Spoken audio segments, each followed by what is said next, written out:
지난 경기에서 양현종은 메이저리그 데뷔 후 처음으로 평균 이하의 공격력을 가진 타선을 상대합니다. 휴스턴과 보스턴이 메이저리그 타율 1, 2위, 두 번 상대한 에인절스도 6위인 반면 텍사스와 똑같이 노히터를 2번 당한 시애틀은 팀 타율이 2할 3리로 메이저리그 꼴찌인 팀이었습니다. 그러나 양현종은 3이닝 3실점, 2자책에 그쳤고 79로 마운드를 내려오게 됩니다.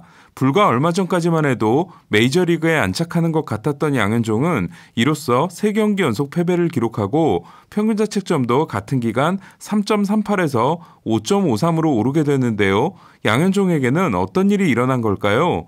이를 위해 좋았던 첫 3경기와 이후 4경기를 분리해봤습니다. 물론 양현종은 5번째 경기이자 상대 투수인 코리 클로버가 노히트 노런을 달성한 양키스전에서도 5와 3분의 1이닝 3피안타 2실점으로 잘 던졌는데요. 하지만 그 경기조차 삼진은 2개뿐이었습니다. 따라서 양현종의 성적을 나눈 기점은 탈삼진이 사라지기 시작한 시점입니다. 그럼 양현종의 첫 3경기와 이후 4경기 성적을 비교해보겠습니다. 첫 3경기에서 양현종은 12이닝 3실점, 평균 자책점 2.25를 기록합니다. 피안타율은 2할 1푼 7리였고 WHIP는 1.00이었습니다. 이후 4경기에서 양현종은 15와 3분의 2이닝 14자책, 평균 자책점 8.04를 기록합니다. 피안타율은 2할 7푼 6리였고 WHIP는 1.72였습니다.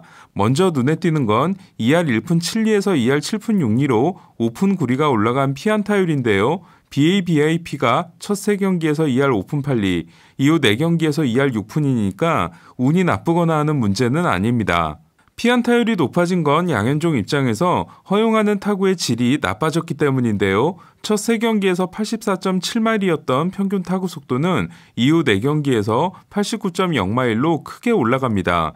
95마일 이상 하드히트 허용률도 36%에서 43%로 올라가다 보니 첫 3경기에서 2할이었던 양현종의 기대 피안타율은 이후 4경기에서 3할 5리로 치솟게 됩니다. 더 심각한 문제는 탈삼진 볼넷인데요. 첫 3경기에서 양현종은 12이닝 동안 2볼넷을 내주고 13개의 삼진을 잡아냄으로써 9이닝당 1.5볼넷과 9.83진을 기록합니다. 메이저리그 평균인 3.4볼넷과 9.23진보다 모두 좋은 기록이었는데요. 그러나 이후 3경기에서 양현종은 15와 3분의 2이닝 동안 11볼넷을 내주고 6개의 삼진을 잡아냄으로써 9이닝당 6.3볼넷과 3.43진을 기록하게 됩니다. 탈삼진 볼넷 비율로 따져도 첫 3경기에서는 6.50삼진당 1볼넷인 반면 이후 4경기에서는 0.55삼진당 1볼넷인데요. 한편 저 때문에 나빠진 류현진의 시즌 기록은 7.25삼진당 1볼넷, 김광현은 2.75삼진당 1볼넷인데 김광현도 첫 3경기에서는 1볼넷 16삼진이었지만 이후 5경기는 11볼넷 17삼진으로 좋지 않습니다. 그렇다면 양현종은 왜 타구의 질이 나빠지고 삼진이 크게 줄었으며 볼넷이 많아진 걸까요? 첫 3경기에서 양현종을 지탱해준 공은 지난해 말썽을 부렸던 체인지업이었습니다. 지난해 KBO 리그에서 피안타율이 3할 1푼 4리였던 양현종의 체인지업은 첫 3경기에서 피안타율 1할 4푼 3리를 기록합니다. 특히 헛스윙률이 50%에 달하며 13개 중 8개의 삼진을 체인지업으로 잡아냅니다. 그러나 이후 4경기에서 양현종의 체인지업은 헛스윙률이 20%로 낮아지면서 삼진을 2개밖에 잡아내지 못하게 되고 피안타율도 2할 3푼 5리로 나빠집니다. 체인지업이 나빠진 이유는 제구 때문입니다.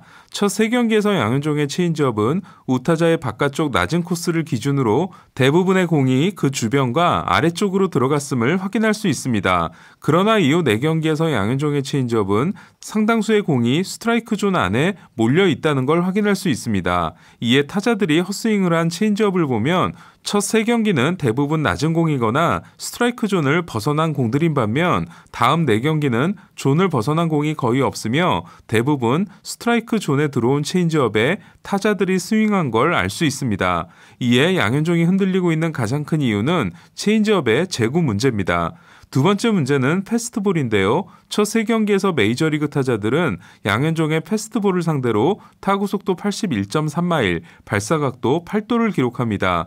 기대 피안타율은 2할 6푼 1이었는데요.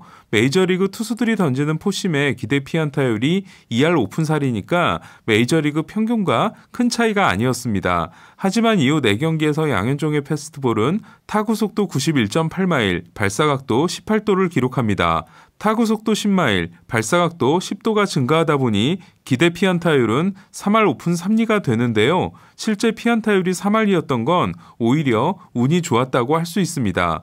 그렇다면 패스트볼에 자신감을 가져라. 메이저리그에서 충분히 경쟁력이 있다고 한 포수 호세 트레비노의 말은 거짓말이었을까요? 첫 3경기에서 양현종의 포심은 평균 89.7마일, 회전수 2165회를 기록합니다. 이후 4경기에서는 평균 89.7마일, 회전수 2179회로 구속은 그대로였고 회전수는 더 올랐는데요. 문제는 역시 제구였습니다. 지금 보시는 그림은 첫 3경기에서 양현종의 포심 히트맵인데요. 좌타자의 몸쪽이자 우타자의 바깥쪽으로 낮게 제구가 상당히 잘 이루어진 걸 알 수 있습니다. 반면 이후 4경기에서 양현종의 포심이 가장 많이 들어간 빨간색 영역은 타자의 벨트하이 높이의 자리를 잡아 아주 좋은 먹잇감이 됐음을 알 수 있습니다. 그러니까 패스트볼이 갑자기 나빠진 이유 또한 제구인 겁니다. 그렇다면 초반 좋았던 양현종의 제구는 왜 급격하게 나빠진 걸까요? 5월 6일 첫 선발 등판에서 3과 3분의 1이닝 8K라는 강렬한 인상을 남긴 양현종은 그러나 다음 경기에 선발로 나서지 못합니다. 선발 기회를 웨스 벤자민에게 주기로 한 텍사스 크리스 우드워드 감독은 마지막까지 고민을 하느라 양현종의 등판 타이밍을 놓쳤고 무려 8일을 쉰 양현종은 벤자민 선발 경기 무사 만루 상황에서 마운드에 오르게 됩니다. 이날 양현종은 4이닝 동안 하나의 삼진도 잡지 못했습니다.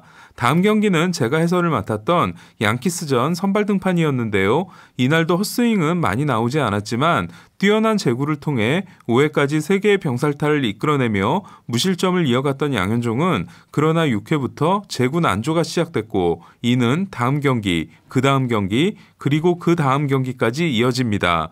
물론 좋은 흐름에서 갑자기 생긴 8일의 휴식이 제구 난조가 시작된 출발점일 수는 있습니다. 그러나 프로 15년차 베테랑으로서는 핑계가 될 수는 없을 겁니다. 저는 그보다는 메이저리그 타자들의 빠른 적응력이라고 생각하는데요. 첫 3경기에서 양현종이 보더라인인 섀도우 존으로 공을 던졌을 때 타자들은 42%의 공에 헛스윙을 하거나 루킹 스트라이크를 허용했습니다. 하지만 이후 4경기에서 양현종이 섀도우 존으로 던져 헛스윙 또는 루킹 스트라이크를 잡아낸 비율은 42%에서 28%로 크게 떨어졌습니다.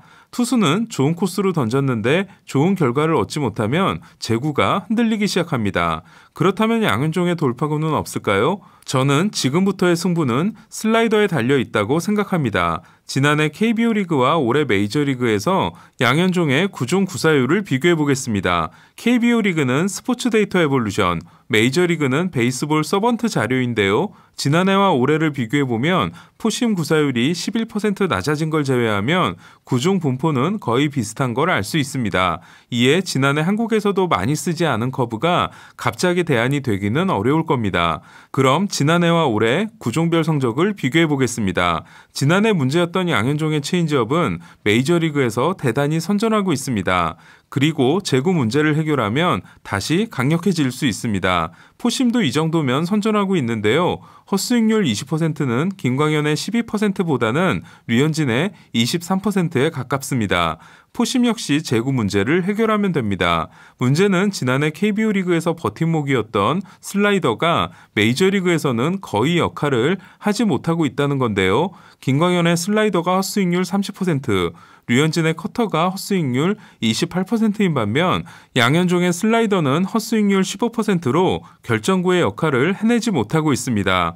피홈런 5개 중 3개도 슬라이더를 맞은 건데요. 그렇다 보니 양현종은 포심과 체인지업, 투피치에 가까운 피칭을 하고 있고 이게 타자들의 노림수에 읽히기 시작했으며 타선이 두 바퀴 돌고 나서 패턴 변화를 가져가기도 어렵습니다. 지난해 양현종은 삼진 결정구의 비중이 체인지업 25%와 슬라이더 24%로 두 구종이 균형을 이루고 있었지만 올해는 체인지업 53%와 슬라이더 21%로 두 배의 차이를 보이고 있습니다. 메이저리그에 진출한 아시아 투수들이 가장 어려워하는 것 중 하나가 실밥의 높이가 낮고 덜 타이트하며 미끄러운 메이저리그 공인구인데요. 그렇다 보니 공을 미끄러뜨려야 하는 슬라이더를 제대로 던지는데 애를 먹습니다. 메이저리그 투수들이 암암리에 파인타르를 이용하는 이유이기도 한데요. 어쨌든 양현종의 과제는 하루빨리 메이저리그 공인구에 대한 적응을 끝내고 KBO 리그에서 던졌던 슬라이더를 결정구로 던질 수 있느냐라고 생각합니다. 양현종은 지금의 위기를 이겨낼 수 있을까요? 양현종의 다음 등판을 기대해 봅니다.